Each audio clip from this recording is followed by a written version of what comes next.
before I be a slave?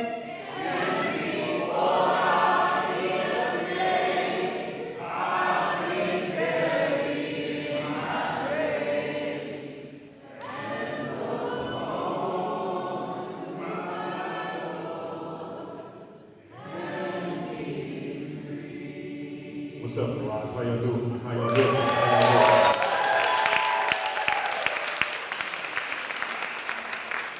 How many of y'all down to be free, no matter what it takes?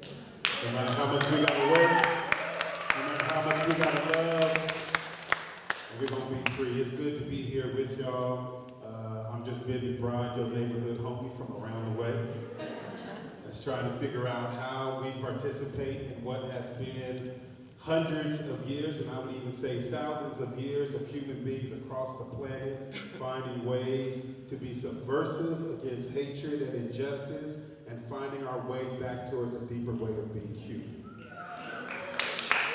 So, it just happens to be that here in Oakland, California, this little place on a big planet where we are, we get the opportunity to play our part.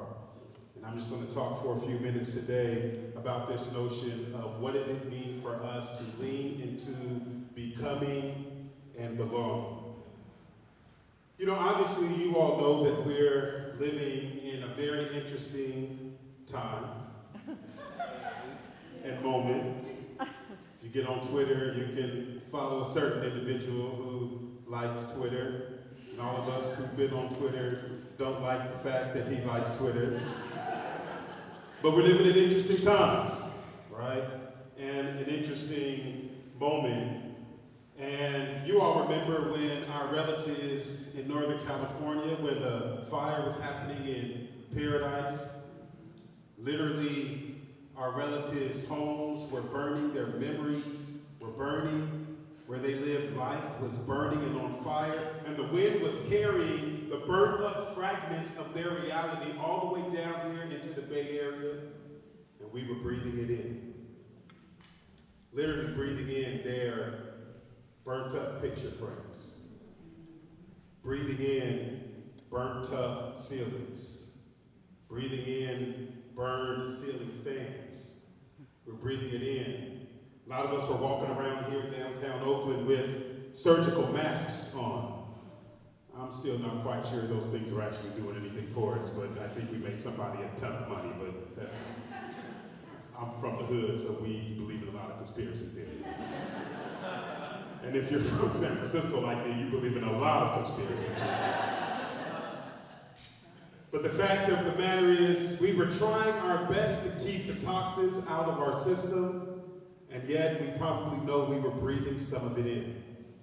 It's like this moment that we're in, where the spiritual air has become so toxic, hatred and othering becoming explicit on a daily basis, and it's hard for us to think about how do we not breathe it in. And it's kind of in this air that I want to talk about for a few minutes today. Because the question in moments like these is, what do we really do? What does this moment require of us that's different than what it would have required of us 5 years ago, or 10 years ago, or 15 years ago, or 20 years ago? And what might we be able to learn from the traditions and the journeys that have gone before us? It's for this reason that I've been sharing with folks that I believe the wrong first question is, what do we need to do? The right first question is, who do we need to become? And how does that becoming build the kind of infrastructure and capacity inside of us to do things that we otherwise would not do? Here's another challenge that we're faced with. Is that one of the challenging things we have about growing up in empire is that it teaches you how to become imperial.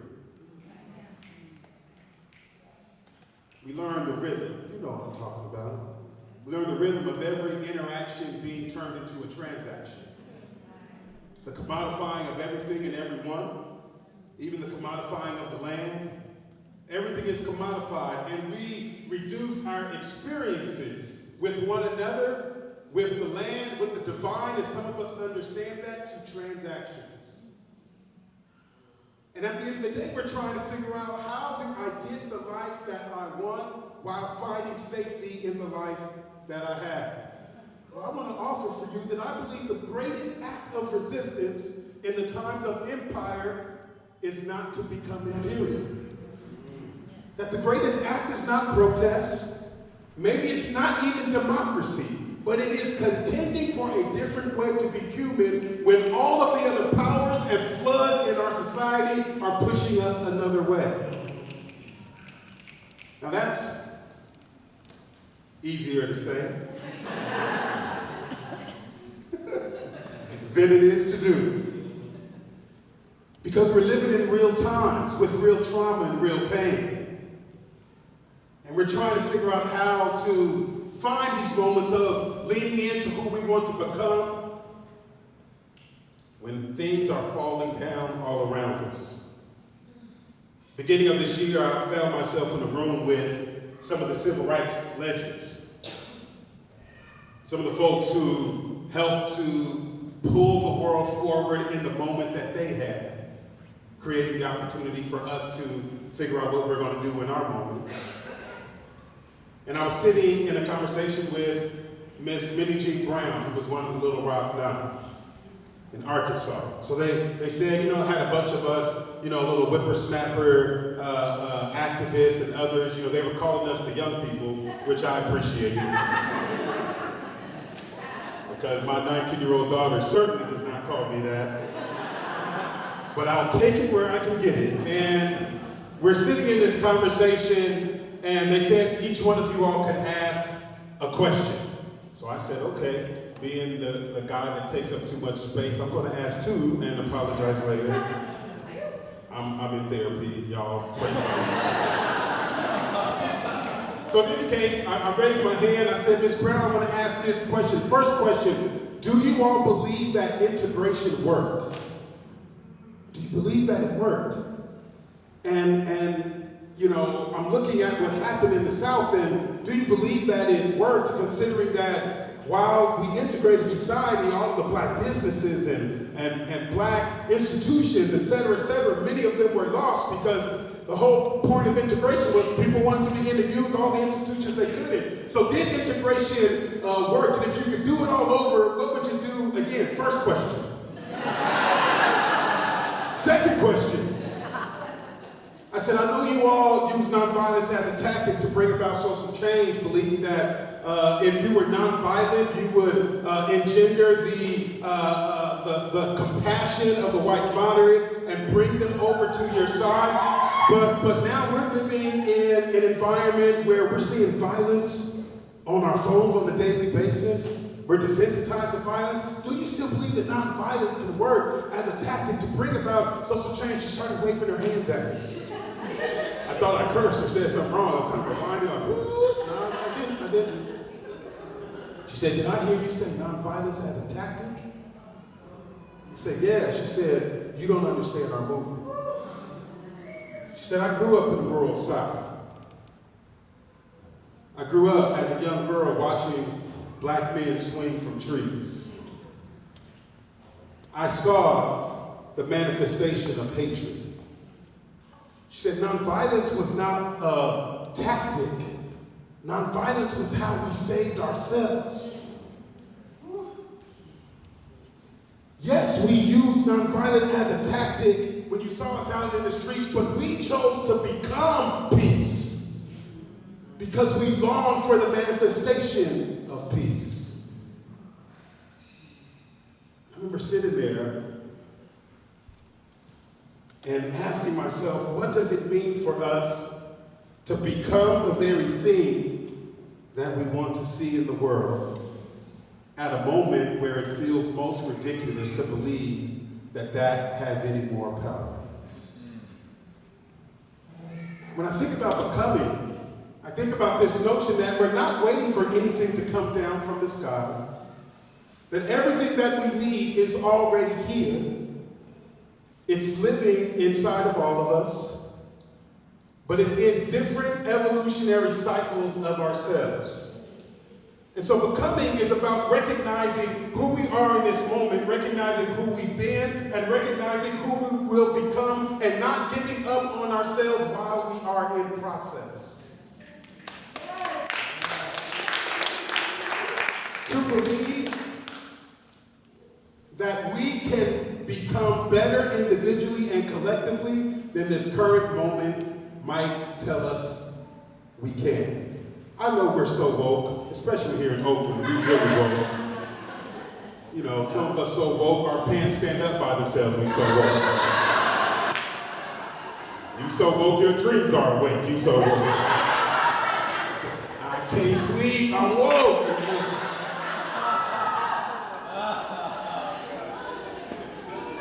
I'm woke too, I think I'm woke until the woke police come and tell me I'm not woke. You know what I'm talking about, right? All of us that's trying to undo public safety, you know, I mean, the challenges that we got in policing, and it's so interesting how much with us not liking the police, we act like the police. Because when someone breaks whatever it is that we feel is some law that somebody made sometime, somewhere, our response is violence. Our response is judgment. But what would it look like for us to begin to be marshals of generosity? To be carriers of compassion? To be people who are not just on their own becoming journey, but are looking for the ways in which other relatives across difference are also on theirs. We see ourselves as people who are not there to judge the moments different people are in, but rather to find out how can we meet them on their journey and usher them into a new place where they can become. When we think about belonging, I think one of the things we must push back on is this notion that we're offered a false choice right now, which is that the only way to be safe is to be segregated from people who are different from you. Not y'all here at Thrive, y'all all very woke, spiritual people, y'all got it all together. But for the rest of us, these notions of being segregated across difference, and some are more explicit than others, right? But there's this notion that if I'm with people who are different from me, that think different from me, then love different than me, then pray different than me, then have a different kind of lifestyle than me, then I might not be safe. Belonging is not about this notion of learning a new thing. I want to offer for us that belonging is about remembering an old thing. Belonging is about us committing ourselves to unlearn that false dynamic that we've been taught. That we are not safe within our integration, that we are not safe within our difference, that there is no way that we can be one people and be safe. It is about us unlearning these things we've been taught. I was at Starbucks. I know that might mess with some of us because I know that's like the imperial colonial coffee thing. I was just trying to go home. It was the end of the day. Don't arrest me. Don't do it again. Well, I was at Starbucks and I was coming home from a long day, and I was sitting there, and there was a little black boy who was throwing a tantrum and just, you know, making it hard for my sister that was trying to get her coffee, and he was rolling around on the floor. And you know, in my culture, my dad's from the South, my family's from the South, so like that, not supposed to happen. So, you know, I was looking at my little brother and I was like, come on, bro, you can't really be doing that, you know. Starbucks, you know, and he was rolling around and I was kind of like, well, it's not my kid, so maybe I should just kind of chill out. Why am I so invested? And so the mother's getting her coffee. I know she's been struggling all day. So I'm looking at the little boy, and then a Latina mother comes walking in. And she's got her little Latina daughter, 2 years old, walking in behind her. She walks in behind the mother to get her coffee. And the little Latina girl stops, and she gets on her, rests on her quads, and starts looking at the little boy who's rolling around. And the little boy looks up and he sees her. Her eyes connect with his, and she walks over and she puts her hand on his shoulder. He stands up and he puts his hand on her shoulder. And then she puts her other hand on his shoulder. And then he puts his other hand on her shoulder, and they start spinning around. Now I'm sitting here watching this, and then by this time, the black mother has received her coffee and she's heading out the door. She tells the little brother to come on. He starts walking out, and the little Latina girl starts walking out behind her with the little brother. Mother starts, calling for her in Spanish to come back, and there it hits me in that moment that without language, without age, these two humans knew that they belonged to one another. The little girl knew that the brother in crisis was her responsibility to respond to. She knew that she could take the risk to reach out and place her hands on this young brother, that it would be a risk worth taking, that he would respond. No one had to tell them they belonged to each other. She knew it deep on the inside. What I'm saying to you, friends, is that we know deep on the inside that we belong to one another. The question is, can we begin to become the kind of people who can take the risks again to stretch out to those with whom we've been socialized not to stretch out to?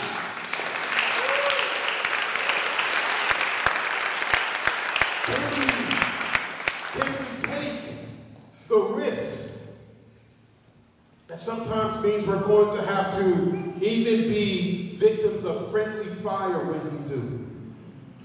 I was over in Israel, Palestine, with some of my peacemaking relatives. And I'm sitting on a farm with one of my Palestinian relatives who unfortunately experienced over 15 years of unlawful imprisonment. And sitting next to him is one of my Jewish relatives who have stopped replacing the windows in his cars because they get destroyed every time he's coming into this farm that they've set up to work this ground that their relatives both have investment in. And for each of them to drive into this farm, it is risking their lives on a daily basis. Now, for harsh moments, like the one we find ourselves in right now, some of these risks aren't going to be as small as the young sister and brother in Starbucks. Some of the risks that must be taken are going to require us to put our lives, our comfort on the line for people across difference. And so when we think about who it is that we need to become, it denotes for us that we don't have just a political problem in this moment. We have a spiritual problem, not religious, but spiritual one, that we're contending for. Can we hold on to our interrelatedness to one another across difference? And if we try to respond to that spiritual moment with a political solution alone, we will come up short. This moment is calling on people to think about, what is the spirituality that I have? What is the spiritual energy within me? To begin to see people across difference as my relative. And it even requires this, that we must imagine a future that includes those with whom we now see as our enemies, even though they are manifesting a present that does not include us. That's hard. We must imagine a future that includes those who right now show up as our enemies, even though they are not right now manifesting a present that includes us. Else, if we don't have the capacity to imagine a future that includes those who right now show up as our enemies, as I said in one conversation with some organizers, what are we going to do with these people? I told them, are we going to kill them? Are we going to cage them? What are we going to do with them? And if we do that, how will we not be living into the very thing that we are critiquing in this moment? So what I want to offer for us is that there is a better way that lives in our imagination between becoming that brings us into belonging. We must be people with deep spiritual imagination. Unlike the science fiction,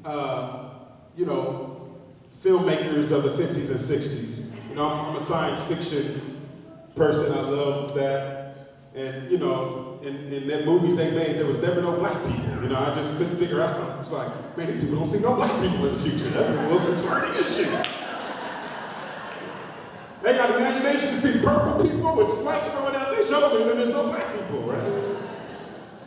So we must be people that have an imagination that can also think about how even those who right now show up as our enemies are over time brought into the circle of human concern.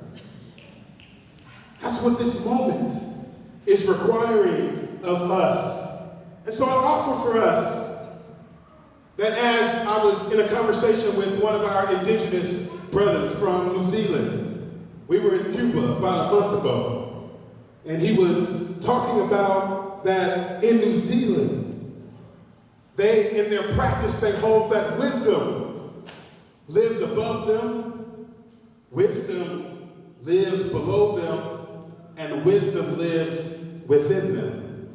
And that the role of their practice is to weave that wisdom together. The wisdom above us, the wisdom below us, and the wisdom within us. That we weave together a basket that creates the containers that we need in this moment. And the only way I believe that we can do that is through this acronym I call FAITH. Full assurance in the heart. We must have full assurance in the heart that the power of the human spirit is enough to lift us from this moment. Full assurance in the heart that we are the dream and the hope of enslaved and indigenous people, because all of us are from somewhere. That we are the dream and the hope, and that this moment we're in is not one that we should cast off our faith, but it's one that we should dive deeper within. Everyone say believe. Believe. We must believe. We must believe. I'm going to close with these couple of metaphors. We know how to believe because we do it all the time. Think about the crosswalk.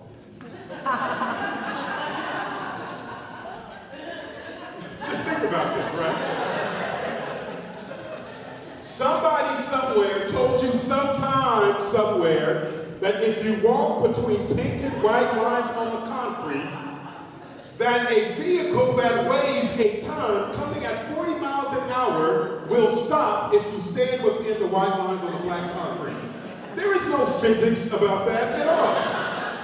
And yet, we step into that crosswalk on a daily basis, believing, I know, especially here in Oakland, believing we are safe. Even though we have seen time after time when people have almost been run down. Or unfortunately, we've seen people hit. And yet it doesn't stop us from stepping into the crosswalk. Because somewhere, somebody told us that we could believe in the power of the white lines on the black concrete. Well, friends, I want to say to you, let us believe in that same way.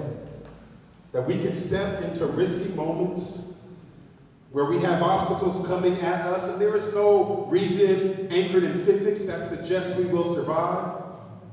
But may we remember the stories that have been told to us from old. The examples offered to us that if we will step into the crosswalk of belonging, we can invite many across difference to move from a place of othering to a place of deep belonging. In my story as I close, I moved into East Oakland 11 years ago at a time when the violence was really, really high. And the neighborhood that I moved into at that time, they were called the kill zone of East Oakland. It was the area where 60 to 70% of the homicides were happening. And I moved in and you know, kind of a couple years in, I pulled up coming home from my work, and I looked across the street, and there was our neighborhood street pharmacist who was open for business. Some of y'all will catch that when you get home.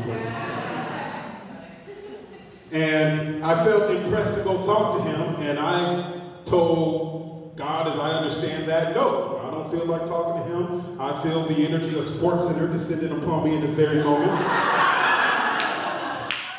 And I feel like going in and watching sports. And it took a couple weeks for me to keep getting that nudge until finally I got that nudge and I walked up to him and I said, hey man, I'm concerned about you. He said, why? I said, I've been looking at you for the last couple of years and I feel like within the next 6 months, you're either gonna be dead or in prison if something doesn't happen, and I wanna find a way how to help that not happen. Why would you say something like that? I said, it's just what I feel like I'm supposed to tell you and totally try to get out of it. I said, so here's my card.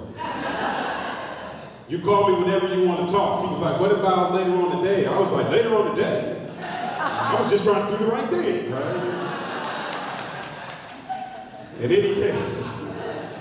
In any case, we got together the next day, and I said, let's go to Starbucks again. All right. Man, you just caught me in my lie. I tried to blame the old Starbucks on when I was rushing, but all right, you see, I need an intervention. Let me finish. I was like, what you want to drink, man? He was like, what's that, a mock? I said, a mocha? He said, yeah. I said, you ever been here before? He said, hell no, I've never been here before. And I realized that even though he and I lived in the same neighborhood, we lived in two totally different worlds. Got in the car, I was like, come on, man, let's go down. I was running this board downtown. I was like, how many cases you got? Why you saying I got a case on me? I said, come on, man, I'm trying to help you. He was like, I said, you got a felony? He was like, yeah. I said, dope case or gun case? He was like, dope case. I said, you got a gun on you right now? He said, yeah. I said, make sure the safety's off so you don't shoot yourself in my car, right? So here we are, driving down the street with 2 mochas and a pistol, right? Very interesting situation. We get down to my office, we're able to help him start making some choices that he could make to be able to change his own situation. We're coming home. A few weeks later, he would come down to the center from time to time, looks at me and says, hey man, thank you. I said, for what? He says, I don't know whatever it is you call this. I realized my loved one didn't even have the language to describe relationship. Dropped him off at his grandmother's house. I pulled back in front of mine, and that's when it hit me. That for David, my brother's name, Hope, had been living in the neighborhood, but it didn't make it to him until I crossed the street. Neighbors, in this moment, Hope is living in our proverbial neighborhoods. It won't make it until the moment unless we cross the street. I hope to meet you in the crosswalk.